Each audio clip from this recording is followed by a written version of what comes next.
The reason why I share this with you is because this journey to me is all about learning to sit on the throne of our own radiance, learning to really relax into our magnificence, knowing ourselves as worthy, knowing ourselves, period.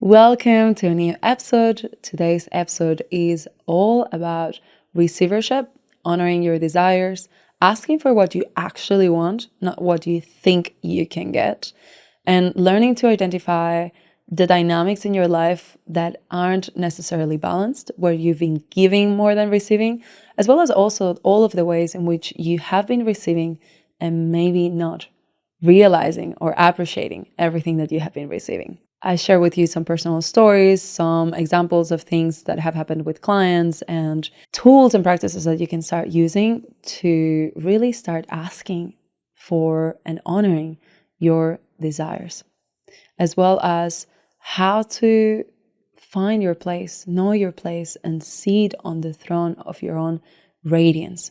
No longer walking through life like a beggar, but embracing yourself as a priestess.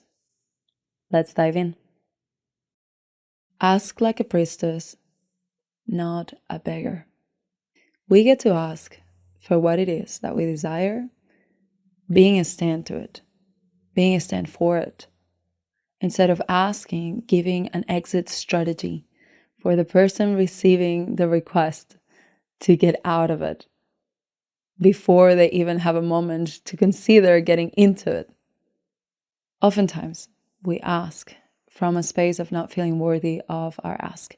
We ask from a space of not trusting that we deserve and we can get what it is that we're asking for, whether that is support, feeling met in our partnership, romantic relationship, whether it is asking for what we desire in bed, whether it is asking life, spirit, God, however you want to call it, for more opportunities in these realms or more experiences in that way or more money or more, whatever it is, more health, whatever it is that you desire. There tends to be an energy for a lot of us, because we've learned this, of distrusting our desires, distrusting that we are worthy of receiving that. So a lot of times we ask for something, offering a way out right away, so that we don't experience rejection, so that we don't experience what we call being a burden, so that we're not too much, so that we don't annoy people, so that we don't, whatever it is that we try to avoid in these regards. And I caught myself doing this years ago, where I would write a message to whoever it was, whether it was Brad, I wanted to ask for something, or whether it was a friend or someone in my team asking something. Not so much someone in my team, actually, but especially with friends and partners, asking for something. And right away, in the same message, still saying something like, but obviously no pressure, zero pressure on my end. It's totally okay if you don't feel like it. It's totally okay if you don't want to do it. I can totally find someone else to support me otherwise. I can actually do this by myself too. Like constantly giving a way out, giving an exit, before I allowed the person on the other end, on the receiving end, to consider my request. So there was such a fear of being a burden and such an attachment to being Miss Independent, Miss Strong, Miss I do everything for everyone, but I don't ask anything from anyone, that I constantly gave people the way out before I gave them a full way in. Right? So when I realized, I started to become really intentional about this and noticing the discomfort in my body around just asking and supporting myself through that, regulating my system as those uncomfortable, triggering sensations came up when I wanted to ask something and just asked. without the context of, this is really uncomfortable for me, and I totally wouldn't ask you unless I really needed it, and if you don't want to do it, I totally can do it by myself, and I'm gonna find someone else. Like, so much context to avoid receiving a no and what I would make that mean. Maybe I annoyed someone, maybe they think I'm too much, maybe I'm taking too much of their space, maybe I'm being a burden, maybe I'm filling the blank.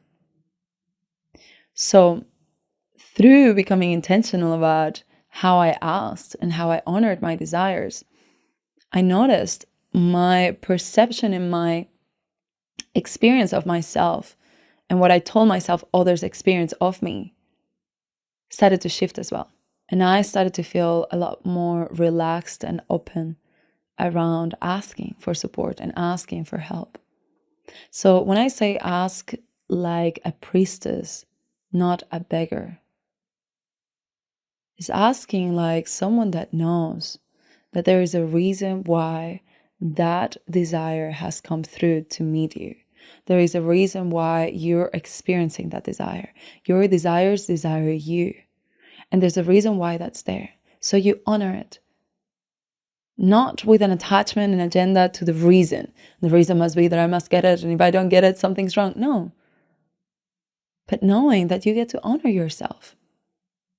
This idea of, I desire something, I want to ask for something, I would like to receive something, but nope, let me make myself wrong and put that down. That isn't in alignment with the frequency of freedom. So if you want to experience yourself as free, which is what all of us humans deserve and are here for, then must ask. You get to honor the desire. Sometimes the ask is not even to another person, it's to yourself. Sometimes the ask is to Great Spirit, God, the universe, life. Sometimes the ask is silent. But in either case, there's a very different energy to asking like a priestess, knowing your place on the earth, and knowing that when you are aligned and in your place, everything that is for you meets you. That what is for you cannot miss you. And that things don't need to be made harder. When you need to experience hard, you will. Life will make sure that you do. Life will make sure that you get the challenges and the tests that you need. That's always a way. But there is no need for us to overcomplicate things and make it harder for ourselves. But the energy of the beggar does that. The energy of the beggar has such a deeply rooted idea that she is not worthy of, that she asks from a space of, I don't want to burden you, and I know I'm taking your time, and I know I probably don't deserve this, but could I please have a little bit? So there's an energy that's not inviting at all. So we go about our lives sometimes asking from that archetype, that energy of the beggar, telling ourselves we don't deserve it. So even when we pray to God or to the universe or set our manifestations and our intentions and whatever, even then, we don't dare to fully ask for what it is that we actually want. We don't dare to trust that we are worthy of it. And with that energy, we make it really hard for those things to meet us. We make it harder for ourselves than it needs to be. That energy goes around looking for crumbs of love, crumbs of pleasure, crumbs of money, crumbs of opportunities, versus the priestess who knows herself as that. She knows herself as pleasure. She knows herself as love. She knows herself as abundance. She knows herself as opportunity and asks for that from that space. Knowing also and remembering the concept of Aini, which means sacred reciprocity, and talks about or explains to us the fact that we are constantly in sacred exchange with life. There is an energy balance and energy exchange that is taking place at all times with all things and beings. So if I give something, this law of reciprocity says that I must receive it back. It may not come from the same person. It may not come in the same shape or form. It may not come in the same timing, but it will come back. And in the same way, when I receive something, I must give something back. Maybe to a different person at a different time in a different way, but it must go back. When we are holding one of the ways, when we are clogging, putting a kink in the hose in one of the directions, there is no flow. So if I don't allow receiving, and I just give, breaks the flow. And there's an expiry date to that. There's only that much I can give before I need to receive back. And in the same way, we just want to receive, but aren't grounded and anchored in a space of generosity, of giving as well, giving back, then same thing happens. So when we understand this, and I like to visualize it almost as if it was like an infinity symbol. And so for those of you listening, if you want to see what I'm doing with my hands, go to the YouTube version of this. But if you are, envision an infinity symbol. And imagine that is a hose type of infinity symbol, right? There's water flowing and water running through it. If you step on one of the sides, you might say, I'm just putting some weight here, like I'm just blocking the receiving side. But I'll keep giving. But the flow stops. Energy stops moving because it needs to be in movement. And the other way around is the same. So we understand with that, and the priestess archetype understands this. She understands her place in the world and knows that there is a constant exchange, balanced exchange of energy happening everywhere we look at, with every single person. So from that, she understands that it's important not just to give and to be there for others, but to receive. And from that understanding, there is no longer this charge around asking, this idea that is wrong and that we don't get to receive and that it's bad to ask and all of that, but rather there is an appreciation that this is just a part of it. This is contributing to the flow of energy of life. We are receiving and then we'll be giving. And that's how it works. As simple as that. So see, the beggar carries an energy of unworthiness. It carries an energy of, there's a density to it. Because she's so wrapped in herself. It's all about me, my wounded ego, my wounds, what I don't feel worthy of, what I don't want others thinking about me, what I don't want people to experience me as, what I have fear to receive, whatever it is. The priestess is connected to the we. The priestess is connected to the bigger vision. She goes, there's enough to go around. And this is just how life works. We give and receive. So I must receive too. It is not only my birthright, it's not only that I'm worthy of receiving, but it's a part of the flow of life. So there's an ease, there's a lightness with that comes with that understanding. So knowing this can really transform the way in which we ask, in which we approach and ask, and the way in which we experience receivership, which in turn, of course, touches everything. Our relationships, motherhood, business, money, pleasure, everything. So my invitation is for you to look at whether you have been really asking from your priestess space, whether you have been trusting your desires and honoring them without putting a whole complicated agenda onto them, that if you ask, you have to receive, and it has to be from the person that you asked, and it has to be in the timeline that you thought, and it has to be in the way that you desired.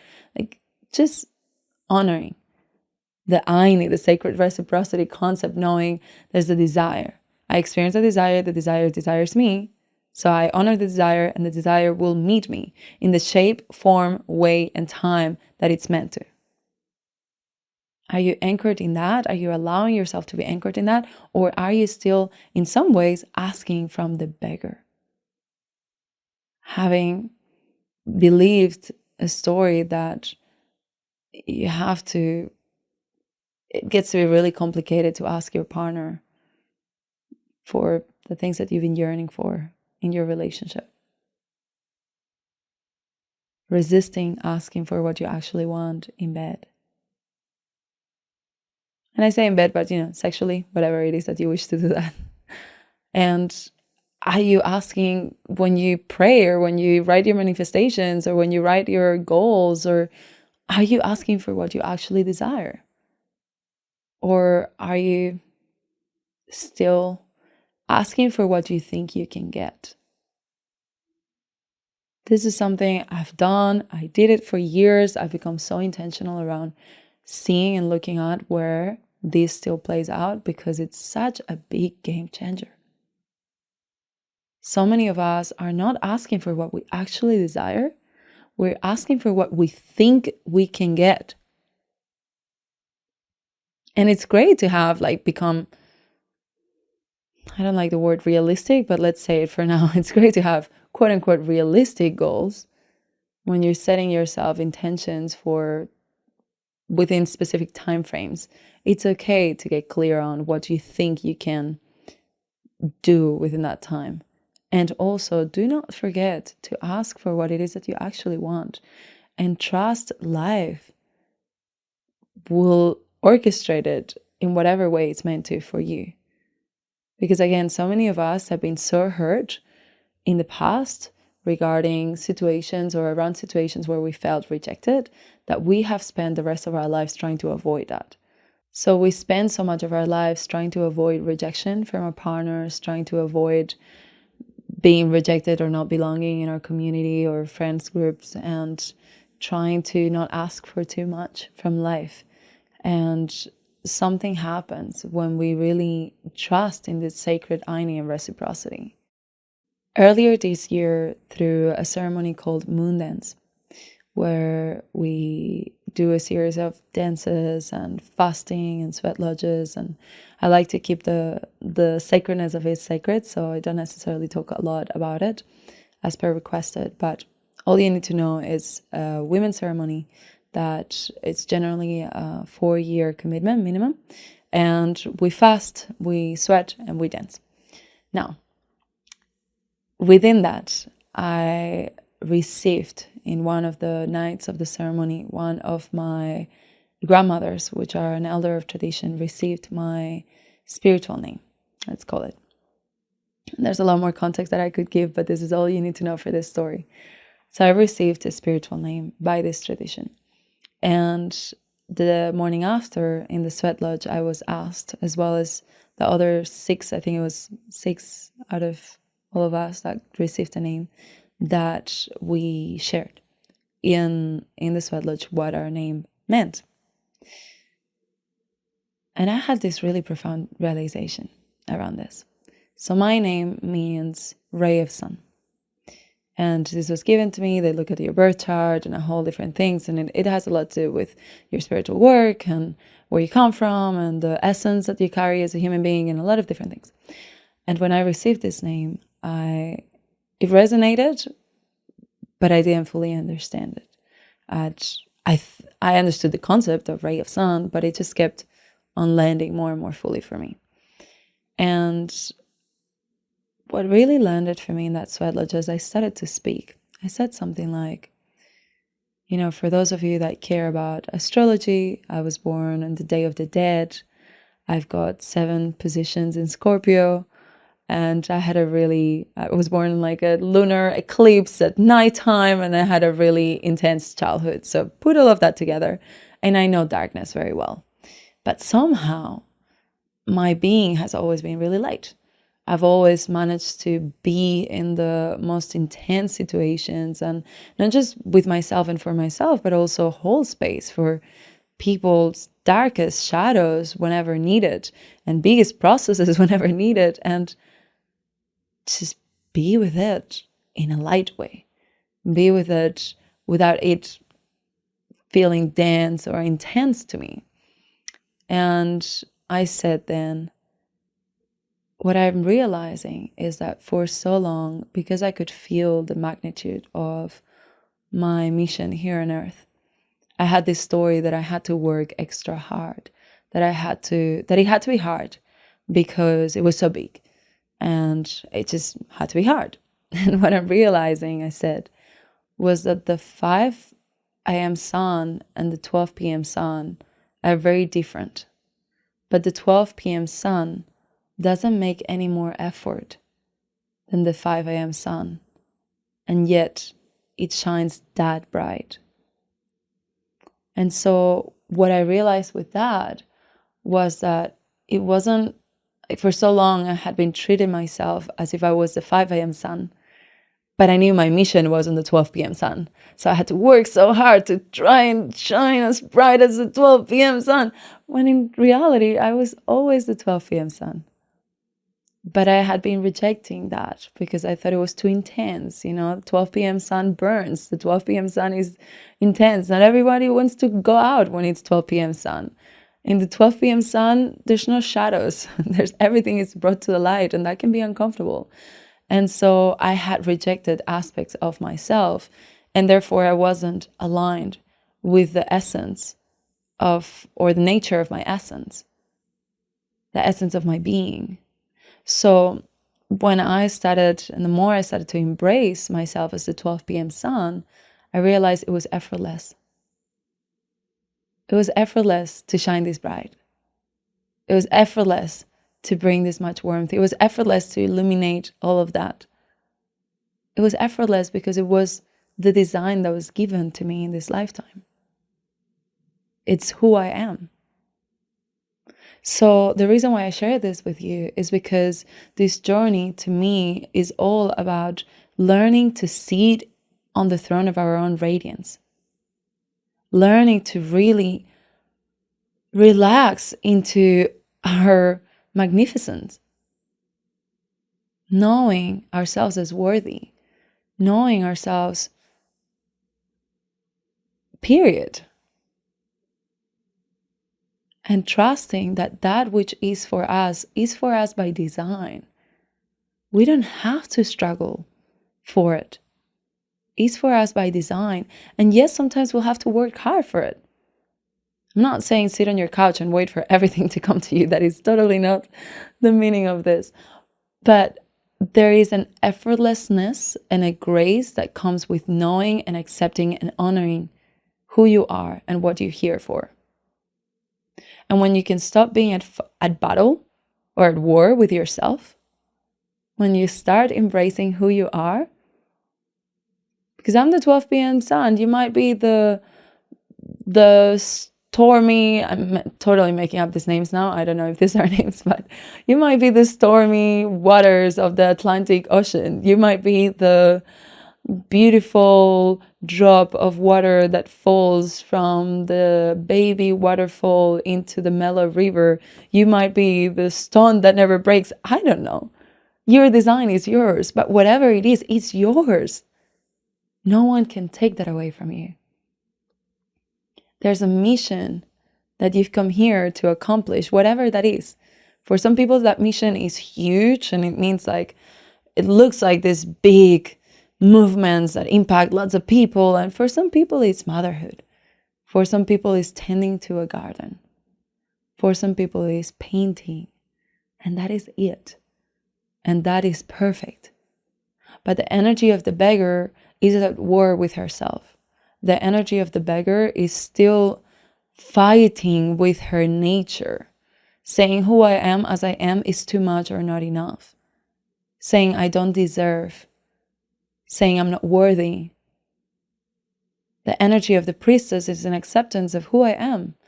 This is who I am. This is my place. And there's an effortlessness with it. It doesn't mean it's perfect. Like I said, the 12 p.m. sun is super intense. Some people will find it too intense.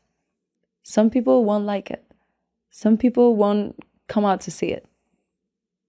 But if I am okay with that, then being myself becomes effortless. Being in alignment with everything that is for me becomes easier. And then receiving that which is for me happens more gracefully. Because I am not fighting.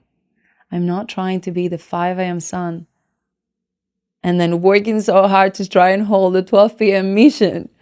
I am just being the 12 p.m. sun in the 12 p.m. mission and letting the world be okay with that. And me being okay with that means that because I am aligned, I'm on my place. I'm sitting on the throne of my own radiance. I'm honoring my place in this world. And with that, I'm honoring my desires. I'm honoring my visions, my inspired creative ideas, because I am doing that. Everything that is meant for me can find me so much easier, so much more effortlessly. So again, it doesn't mean I don't work, doesn't mean I don't put effort, it doesn't mean I don't take action. It just means that I'm actually where I'm meant to be. It's almost like having a P.O. box where all of your packages come to, but then going to someone else's mailbox every day to wait for your packages and going, oh, do you think maybe I could have a little bit of your package because I didn't get mine? It's like, well, just go to your P.O. box and trust that that's your P.O. box. That's your box.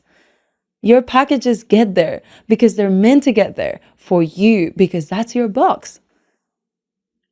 And in that, there's no begging. There is not going against our nature. And of course, it takes work. It takes work to really get to a space where we can honor and know ourselves as worthy. It takes healing. And this is what we do.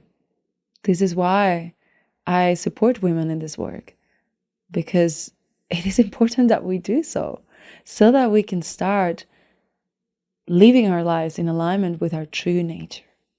Not with everything we thought about ourselves, all the misunderstandings, all of the smallness and the dimming of our lights and the putting ourselves down and the doubting of ourselves and the believing that we're a burden, but actually sitting on our throne